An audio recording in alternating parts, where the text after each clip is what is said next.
अमानत अमीन प्रशिक्षण केंद्र बैरिया गोलंबर मुजफ्फरपुर बिहार। हमने अपना यहाँ दोनों मोबाइल नंबर स्पष्ट रूप से लिखा। मेरे दोनों YouTube channel 1 Shashi Bhushan Kumar, channel 2 अमीन course and all competitive exams में एक बार पुनः हम आपका क्रांतिकारी हार्दिक अभिनंदन करते हैं। आज का क्लास आपके लिए काफी इंपॉर्टेंट होने वाला है। वह क्लास होगा आपके कमेंट्स पर ही आधारित है। आपने ढेर सारा कमेंट्स किया और ये सबके लिए लाभ भी, इसका लाभ सबको मिलता है, हमें अच्छा भी लगता है और ये आपकी पॉपुलैरिटी लगातार वीडियो पर दिखाई दे रही है कि आप एकदम जुड़े हुए, दिल से जुड़े हुए हैं मेरे साथ। तो चलिए, मैं सप्ताह में 2 वीडियो डालता हूँ, एक चैनल 1 पर जो शशि भूषण कुमार है और दूसरा चैनल 2 पर जो अमीन course and all competitive exam है। तो देर न करते हुए स्टार्ट करते हैं, टॉपिक लिखते हैं, फिर बात करते हैं। आपने पूछा है हमसे, पहले टॉपिक है सवाल आपके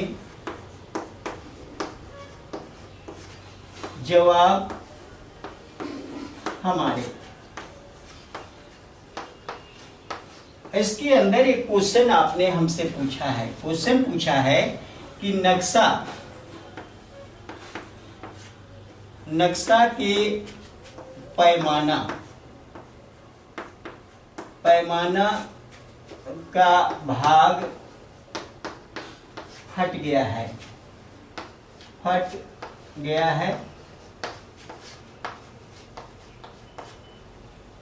मापी कैसे करें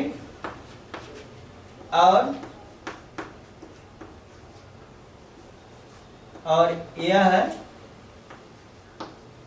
हमें कैसे जानकारी हो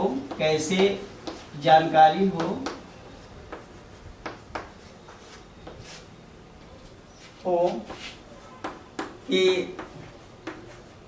नक्शा किस पैमाने पर बना हुआ है, किस पैमाने पर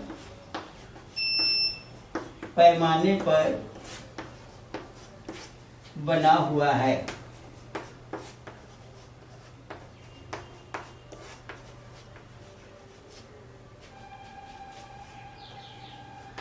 अब यहां पर क्वेश्चन आपने डाला कि नक्शा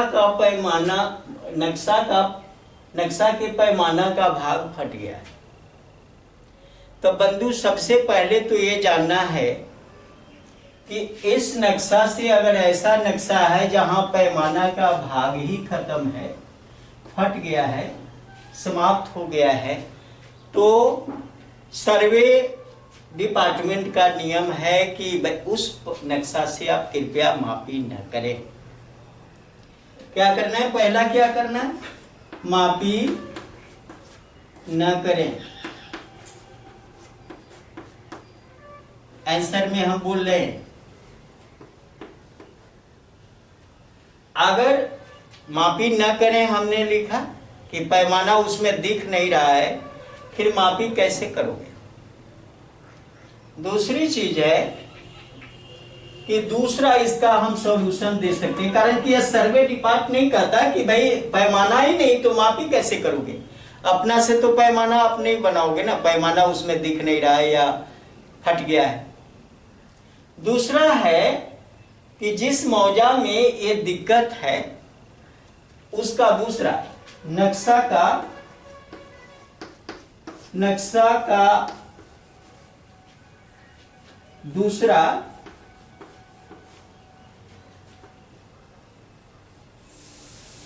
यानी जो नक्शा फटा हुआ है उसका दूसरा आप चाहे ऐसा कहो इसमें कि दूसरा नक्शा ले ले, उसी मौजे का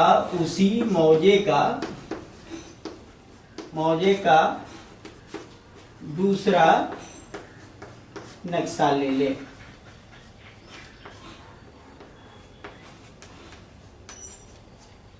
अगर मान लो कि दूसरा नक्शा आप ले लेते हो उस मौजे का, तो पता चल जाएगा कि चलो भाई ये इसमें पैमाना सही है और इसके अकॉर्डिंग मापी हम कर लेंगे। अब ये दूसरा तर्क यहां पर सबसे पहला बताया कि सर्वे डिपार्ट नहीं कहेगा कि मापी करिए आप, वो कहता है कि मापी बिल्कुल नहीं करिए। यहां है हमने बताया कि भाई मौजा का दूसरा जो फ्रेश नक्शा होगा उसको लेकर आप मापी करो।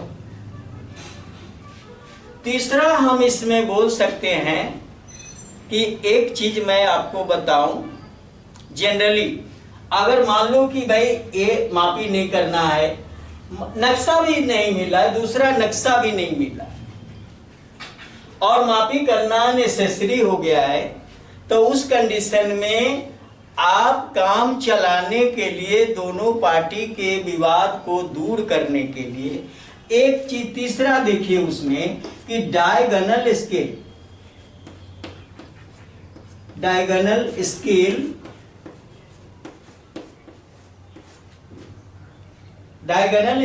उसमें डायगोनल स्केल है या नहीं। अगर डायगोनल स्केल उसमें दिखता है तो आप जरा उसको टेस्ट कर ले कि वो कंप्लीट है या वो भी फटा हुआ है। फिर दाहला को भी देख ले, दाहला अपने जगह पर है या नहीं, उसको भी देख ले। अगर मान लो कि भाई मेरा कहना है कि ये तो आपको एक अंदाज मैं बता रहा था, ऐसा नहीं बता रहा था कि भाई आपको काम चलाना है, पार्टी के विवाद को दूर करना है। लेकिन मैं यह राय दूंगा कि अगर इस तरह का आप मापी अगर करोगे तो आपको रिटर्न करके कुछ नहीं देना। आप जो पार्टी को लिखित देते हो वहां नहीं देना। अगर नक्शा नया नहीं मिला है तो ये बताए कि दूसरा नक्शा ले लें, अगर ये दूसरा नहीं मिला है उस मौजे का तो आप मापी कर दें। लेकिन अब मापी करेंगे तो वो गलत अगर हो जाए तो आप क्या करें, मैं दो बात बता दूं यहां पर कि आप मैप को माप लें। मैप को मापने के बाद मैप में बने हुए प्लॉट को माप लें, उसके अकॉर्डिंग प्लॉट को देख लें। तो जब देखोगे तो क्या होगा, उसमें दो बातें आएंगी। एक प्लॉट को ही, प्लॉट टेस्ट से ही नक्शा का टेस्ट हो जाता है। उसमें ये चौथा पॉइंट मैं बता रहा हूं जो काफी इंपॉर्टेंट आपके लिए हो सकता है। प्लॉट टेस्ट और प्लॉट टेस्ट के अकॉर्डिंग अगर नक्शा जाता हो, कारण कि 16, 32, 64 पैमाना कितना होता है, 16 इंच बराबर 1 मील, 32 इंच बराबर 1 मील और 64 इंच बराबर 1 मील।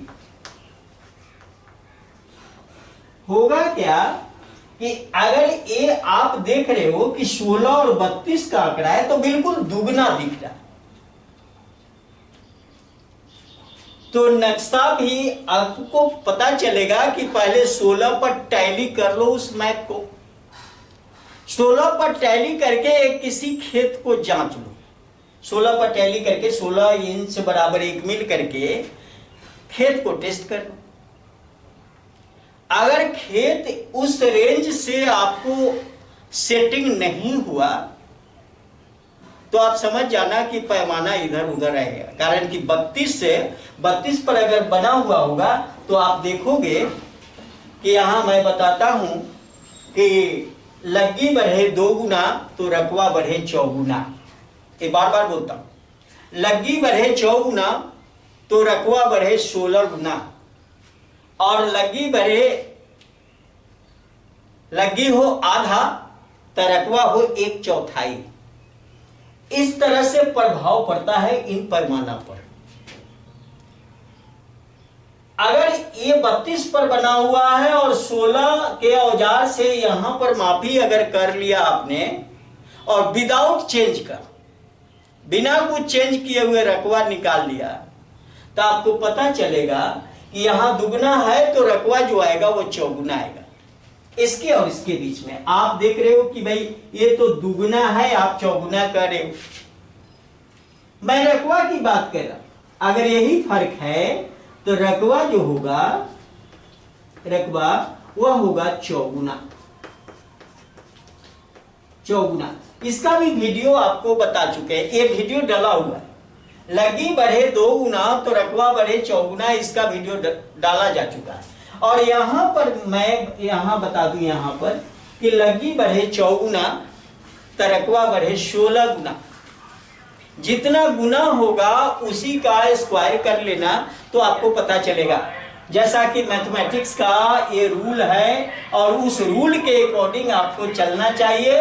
उस रूल के अकॉर्डिंग अगर चलोगे तो काम चलाने के लिए, काम को प्रेजेंट करने के लिए, ताकि झंझट समाप्त हो जाए, वहां तो आपने काम चला दिया, काम चल जाएगा आपका, झंझट खत्म कर दिया। लेकिन मैं बार बार यहां से चेतावनी करूंगा कि ये मापना आपका कर्तव्य नहीं है। डिपार्टमेंट रोक देती है कि मापी मत करो, मापी न करें। लेकिन अगर कहीं से नक्शा नहीं मिल रहा हो और पार्टी में इतना विवाद है कि मापी नहीं होगा तो काफी झंझट हो जाएगा, तो वहां आपको क्या करना है, प्लॉट और मैप टेस्ट के अकॉर्डिंग आपको विवेक से काम लेना है। क्या करना है, विवेक से काम लेना है, अपने बुद्धि से काम लेना है, अपने साइकोलॉजिकल आइडिया से काम लेना है। अगर अपना वहां आइडिया कामयाब नहीं रख पाए तो फिर आप मापी नहीं कर पाओगे। लेकिन विवेक से भी काम लेते हो, फिर भी रिटर्न करके कुछ मत देना। अगर रिटर्न करके दे दिया तो आप फंस जाओगे, कारण कि डिपार्टमेंट कहती है कि माफी न करें। पहला शर्त तो हम डिपार्टमेंट की ही बात लिखा है, ऐसा नहीं है कि हम अपनी बात इसमें लिख दिया। हाँ, इसके बाद हमने कहा उसी मौजे का दूसरा नक्शा ले लें जो साफ हो, जिसपे पैमाना लिखा हो। ये भी डिपार्टमेंट का ही कहना है, ये भी अपना मन से नहीं। डायगोनल स्केल, इसको आप जांच कर सकते हो, ये डिपार्टमेंट की ही बात करें। और ये चौथी बात जो हम बता रहे हैं आपको, ये डिपार्टमेंट की बात नहीं है, आपको जांच कर लेना है। नक्शा और प्लॉट को मैनेज करके, नक्शा और प्लॉट का कॉम्बिनेशन माने तुलनात्मक स्टडी, जिसको कहते हैं कि एकदम नक्शा और प्लॉट इक्वल हो रहा है, उसके अकॉर्डिंग किसी एक प्लॉट को पकड़िए उस मौजा को और उस नक्शा के अकॉर्डिंग जांच लीजिए। अगर जांच में वो खरा उतरा तो आपको पता चल जाएगा कि नक्शा पैमाना क्या है, जो फट चुका है वो है क्या। ये मैं बता रहा हूं कि रेयर केस में अगर ऐसा करना हुआ तो आपको करना नहीं है। अगर कर भी दिया तो आपको लिखित रूप से कुछ नहीं करना, देना नहीं है आपको रिटर्न करके, कारण कि आप जिस नक्शा से मापी किए हो वहां फंस सकते हो। अब यहां पर एक और क्वेश्चन इसी में आपने रखा है कि यह कैसे पता चले कि नक्शा किस पैमाने पर बना होता है, इसकी भी बात हमने कह दी। जब ये चौथा ये पॉइंट आप जब जांच करोगे कि plot test map test, plot test बराबर मैप टेस्ट, मैप टेस्ट, कारण कि हम बार बार मापी में एक बात आपको बताते रहे हैं कि पहले क्या होता है, मैप टेस्ट, मैप टेस्ट, उसके बाद क्या होता है, प्लॉट टेस्ट, टेस्ट। यहां क्या लिखा, प्लॉट टेस्ट मैप टेस्ट। क्यों, इसलिए लिखा कि ये ऐसा सर्वे नियम नहीं का, लेकिन मैं विकट स्थिति में, विकट परिस्थिति में ये बात बताई कि प्लॉट टेस्ट में पता चल जाएगा कि ये 16, 32, 64 है, आखिर कितना का डिफरेंट है। अगर मान लो कि भाई पश्चिम या पूरब कोई मेर है, तो मेर है तो उस मेर को अगर मापोगे तो आप उस मेर को माप लो, और फिर पश्चिम वाला नक्शा का जो मेर है उसको देख लो। दोनों में डिफरेंट क्या होता है, दुगना का डिफरेंट है, चौगुना का डिफरेंट है, या एकदम मेल कर रहा है, तो आपको पैमाना तो पता चल ही जाएगा। लेकिन पता चल भी जाए तो मापी नहीं करना है, यथावत कुछ देर के लिए झंझट को आपको शांत कर सकते हो, लेकिन रिटेन करके वहां भी नहीं देना, नहीं तो आप बुरी तरह से फंस जाओगे। तो ऐसा कुछ नहीं करना है जो बाद में आप ही पर की क्षति हो जाए। तो चलिए, आपके एक क्वेश्चन ये काफी इंपॉर्टेंट हमको लगा कि आपका जो कमेंट किया हुआ है कि भाई ये जरूरी है मार्केट को जानना, ये आप ही का सवाल नहीं बल्कि इंडिया के हर कोने कोने के लोगों के लिए ये इम्पोर्टेंट हो सकता है। खास करके हम जो इस पेशा से जुड़े हुए उन लोगों के लिए भी बेहतर हो सकता है कि सर्वे डिपार्ट का क्या कहना है इस पर, और आपको लास्ट में क्या डिसीजन लेना चाहिए। तो चलिए, अगर ये वीडियो आपको अच्छा लगा, वीडियो आपके लिए उपयोगी है, लाभप्रद है, ज्ञानवर्धक है, तो इसे लाइक करें, अपने मित्रों के साथ शेयर करें, और चैनल पर अगर नए हो तो सर्वेयर कोर्स, अमानत कोर्स या अमीन कोर्स के लिए दोनों चैनल एक दूसरे का पूरक है। दोनों को आप क्या करें कि सब्सक्राइब कर लें दोनों चैनल को, कारण कि सप्ताह में अगर मैं वीडियो देता हूं तो एक वीडियो इस पे और एक वीडियो इस चैनल पे, दोनों वीडियो का लाभ आपको मिलता है। अब रह गई बात कि दोनों चैनल पर जाओगे तो लगभग 500 से ज्यादा वीडियो डला हुआ है दोनों चैनल पर, केवल सर्वेयर कोर्स का ही, केवल अमानत कोर्स का ही, केवल अमीन कोर्स का ही। इसलिए, और हर लोगों के पास जमीन है, हर लोगों को जानना है, हर लोगों को समझना है, अपने जमीन को बचाना है, सुरक्षित रखना है। तो चलिए, ढेर सारे लोग हमसे जुड़े हुए हैं, जमीन संबंधी जो भी समस्याएं होती है उसका सॉल्यूशन आप कमेंट करते रहते हो, तो उसका क्लास देते हैं। जहां तक हम संभव देखते हैं कि नहीं ये जरूरी है मार्केट को, निश्चित रूप से दे देते हैं। तो अगर इससे भी विशेष आपको नॉलेज हासिल करना है तो अमानत अमीन प्रशिक्षण केंद्र बैरिया गोलंबर मुजफ्फरपुर बिहार, जहां मेरा ट्रेनिंग सेंटर चलता है, वहां दूर दूर से स्टूडेंट आकर जिनको अमीन बनना है, जिनको सर्वेयर बनना है, वो वहां पर आकर मेरे साथ रहकर सीखते हैं, और यहाँ से जाने के बाद मापी करके पैसा कमाते हैं। फिर एक डिग्री डिप्लोमा की यहाँ से मिलती है, जो 1 ईयर की डिग्री मिलती है, जो गवर्नमेंट जॉब के लिए वो वैलिड होता है। बहुत बहुत धन्यवाद। जय हिंद, जय भारत।